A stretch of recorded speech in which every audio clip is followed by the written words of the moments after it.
This is your Manhattan News at 12:30. I'm Jordan Wilson, and I'm here with Justice Rivera. And we're here to tell you about the World Trade Center bombing that just happened less than 15 minutes ago today. We have a man there live waiting to report the scene.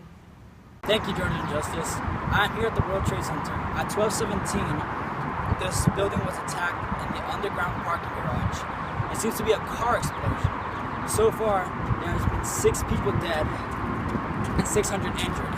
As you can see, people fleeing the scene. Right now, we have no idea who it is, but they're working on it, and the FBI is coming soon. Many have been evacuated, and we are hoping to find out who did this cruel thing. One of the dead people was a woman that was pregnant.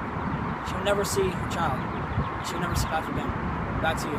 Santiago, do you have any suspicion as to who it might be? We can't jump to conclusions yet, but we think it's the Al-Qaeda. There's a helicopter right now. On the scene. As you just saw, are looking around for anything suspicious.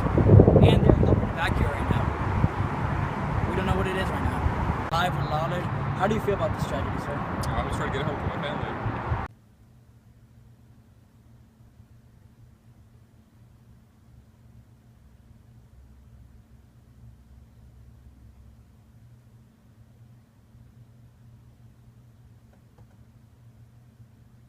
Heading to Long Island, New York, where we got an anonymous tip from a caller where Mohammed Salome has been spotted at apartment complexes. This is the car that was seen fleeing the scene. And these are the apartment complex that we believe that the terrorists are still inside. Get him! Someone catch him! He's getting away! We have him down! Who is this? This might be the known terrorist of the bombing.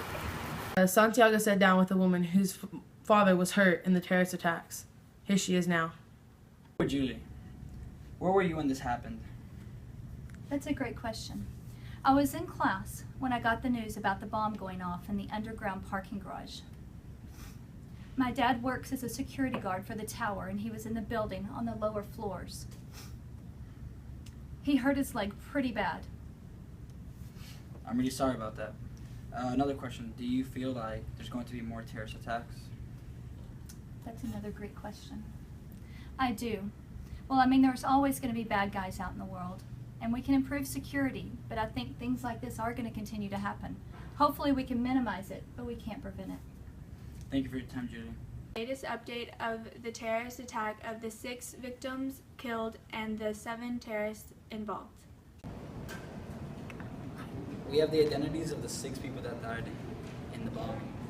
The first one is John D. Giovanni, age 45, Kerr Manufacturing Company. He was a dental supply salesman, and he was visiting the World Trade Center. Robert Kirkpatrick, he was 61 years old, lived in Port Authority of New York and New Jersey. He was a senior structural maintenance supervisor of the World Trade Center. Stephen Knapp, he was 47, Port Authority of New York and New Jersey, chief mechanical supervisor of the World Trade Center. We had William Macco, age 57, Port Authority of the New York and New Jersey, assistant chief of mechanical supervisor of the World Trade Center. Wilfred Mercado, age 37, International Hilton Company, purchasing agent for windows in the World Trade Center. And last but not least, the woman that was pregnant, Monica Rodriguez Smith. She was 35 years old, Port Authority of New York and New Jersey, World Trade Center maintenance and mechanical unit secretary. We have found the terrorists that bombed the underground parking garage of the World Trade Center. We have their bios right here. The main leader is Ramzi Yousef. He is a terrorist who orchestrated this event, obviously. We found out that he was an electrical engineer at Wales Swansea Institute. He entered the United States about a year ago with an Iraqi passport. He was born in Kuwait with Pakistani parents, and right now we are looking for him, but we can't find him. So far, we have found Mohammed Salome. He is a convicted perpetrator of 1993 World Trade Center bombing. His 1978 Chevy Nova was used to ferry the nitric acid and urea used to construct the bomb used in the tower, obviously. Despite failing his driving test 4 times, he was the designated driver, ironically. We found Abdul Yassin. So far he tried to leave the country, but we caught him. He's a U.S. citizen, but spent most of his life in Iraq. And we have found Mohammed Abu Halim. He drove the getaway after Iyad Asamil left the bomb in the truck. Witnesses saw him load the Ryder truck to bomb the building. These were the remaining terrorists of the 1993 World Trade Center bombing. Ahmed Ajad, he is now serving 115 years in Florence, and he did some activities including immigrating to Houston, Texas, delivering pizzas, traveling on multiple fraudulent passports, and learning to make bombs in Afghanistan. Nidal Ayad, he was born in 1968 to Palestinian parents, and he ordered the compressed hydrogen tanks and mixed and assembled bomb components used in the attack. And he began studies in chemical and biochemical engineering in Rutgers University in New Jersey in 1985. And he became a U.S. citizen in 1991. And then in 1993, he worked as a research engineer with chemicals. And Ayad Ismail, he entered the United States in 1989 on a student visa to study engineering at Wichita State University. And he then enrolled in the Intensive English Language Center to study English as his second language. And in December 1992, he was contacted by Ramzi Youssef and worked for him in the attack. The bombing of the World Trade Center in 1993 killed 6 people, causing numerous injuries and inflicted an estimated $500 million worth of damage to the World Trade Center.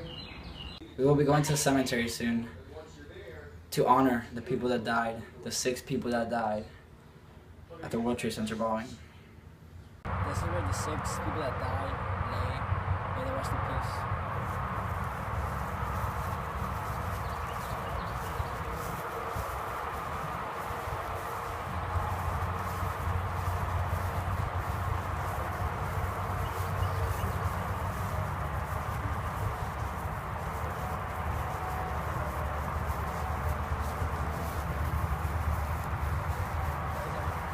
Americans. As this bombing goes down in history, we have a question to ask ourselves. Will this ever happen again? Have a good night. It was moving slowly. It lined itself up to hit the building directly.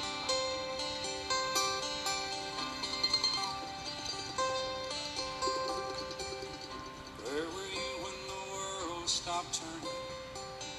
That September day.